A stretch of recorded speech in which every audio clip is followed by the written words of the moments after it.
Good morning friends, Prasoon की pocket में आपका स्वागत है।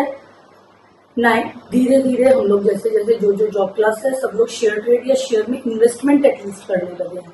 सबसे बड़ा क्वेश्चन है, अगर आप शेयर में ट्रेड करते हो, शेयर में इन्वेस्टमेंट करते हो, आप ऐसा कुछ भी करते हो तो इनकम टैक्स की रिटर्न पे क्या फर्क पड़ता है। आज की डेट में मेरे पास जो इनकम टैक्स रिटर्न भरने के लिए आती है, मैं सबसे पहले पूछती हूँ, आदमी शेयर ट्रेड करते हो आप या नहीं करते, बिकॉज फॉर्म 16 को डायरेक्टली अपलोड करने में भी अब टाइम लगता है। There is a thing AIS, EIS 26 years, वो सब क्रॉस चेक करना पड़ता है क्योंकि काफी इंफॉर्मेशन आपने HR को नहीं दी होती हैं। कई बार HR कैलकुलेट नहीं करते, तो form 16 is not only correct version. First thing. Second thing, अगर आप शेयर ट्रेड कर रहे हो तो क्या है, आप ITR 1 से बाहर आ जाते हैं। जैसे कैपिटल गेन आ जाता है ITR 1। शेयर ट्रेड कैसे हो सकता है, शेयर ट्रेड में क्या क्या हो सकता है, क्या कॉन्सिक्वेंसेज है। एक्चुअली शेयर ट्रेड आज बहुत ज्यादा लोग कर रहे हैं, जितने रिटर्न भरते हैं उनमें से 80% लोगों की रिटर्न में आ रहा है। एंड हाँ, उन्हें नहीं पता उसके कॉन्सिक्वेंसेज क्या है। कॉन्सिक्वेंसेज तो नहीं, बट रिटर्न्स में क्या चेंजेस हमें करने पड़ते हैं। उनको लगता है कि हम रिटर्न का चार्ज ज्यादा कर रहे हैं, ये इतना क्या साइंस है। बट हाँ, अगर आप किसी सही से भरवाते हो तो आपकी नोटिस की प्रोबेबिलिटी कम हो जाती है एंड कैलकुलेशन वेरी करती है। अब शेयर्स के लिए समझते हैं। शेयर्स दो तरीके के होते हैं, लिस्टेड, अनलिस्टेड। जो स्टॉक मार्केट में लिस्टेड है, जिनके अगेंस्ट आपने STT पे किया है, और जो अनलिस्टेड है।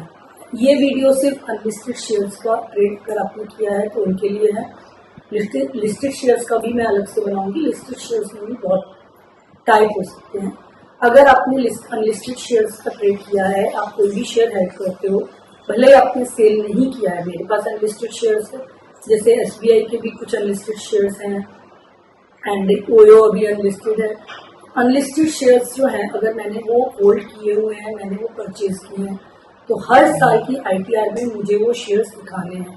भले ही मैंने उसमें कुछ ऐड नहीं किया है, मैंने कोई डिलीट नहीं किया है, एडिशन सब्सट्रैक्शन कुछ नहीं है, बट हाँ, मुझे हर साल वो दिखाने हैं। और ITR 1 मेरी नहीं फाइल हो सकती है, इवन ITR 4 भी फाइल नहीं हो सकती है, तो मुझे ITR 1 और 4 से बाहर निकलना पड़ेगा। First thing.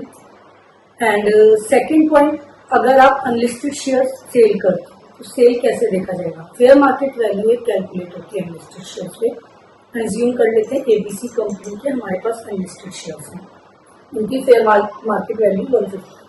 अनलिस्टेड शेयर्स के लिए मैंने एक वीडियो भी बनाया था, आप इसको चैनल पे जाके देख सकते हैं, उनका ट्रेड कैसे होता है।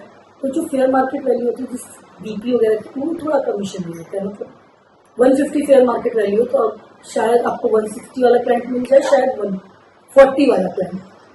तो फेयर मार्केट वैल्यू से अगर 140 पे सेल किया है तो सेल्स कंसिडरेशन 150 माना जाएगा, और 160 पे ट्रेड किया है तो 160 माना जाएगा, विच एवर इज हायर समझ। माइनस किया जाएगा कॉस्ट ऑफ एक्विजिशन, से खरीदने में हमें कितना कैपिटल गेन निकलेगा। अब इसमें दो चीजें, वो लॉन्ग टर्म है या शॉर्ट टर्म है।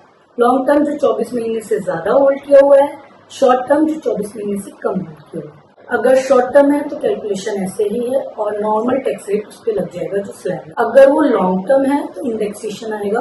This is only for this financial year 2023 and 24। Budget आ चुका है और बजट में इंडेक्सेशन का चेंजेस आए, तो हाँ, इस साल इंडेक्सेशन लगेगा 20% स्लैब रेट के हिसाब से, 20% टैक्स रेट के हिसाब से आप टैक्स दोगे। और नेक्स्ट ईयर से इंडेक्सेशन नहीं लगेगा, 12.5 के हिसाब से आप टैक्स दोगे। तो दोनों में क्लियर है। अनलिस्टेड शेयर्स हैं, आपने अगर सेल किए हैं, sale price and fair market value whichever is higher. Short term and long term. Short term है 24 मंथ से कम वाले, ज्यादा वाले लॉन्ग टर्म है। शॉर्ट टर्म पे जो होता है हमारा, शॉर्ट टर्म पे सीधे सीधे स्लैब रेट यूज होता है।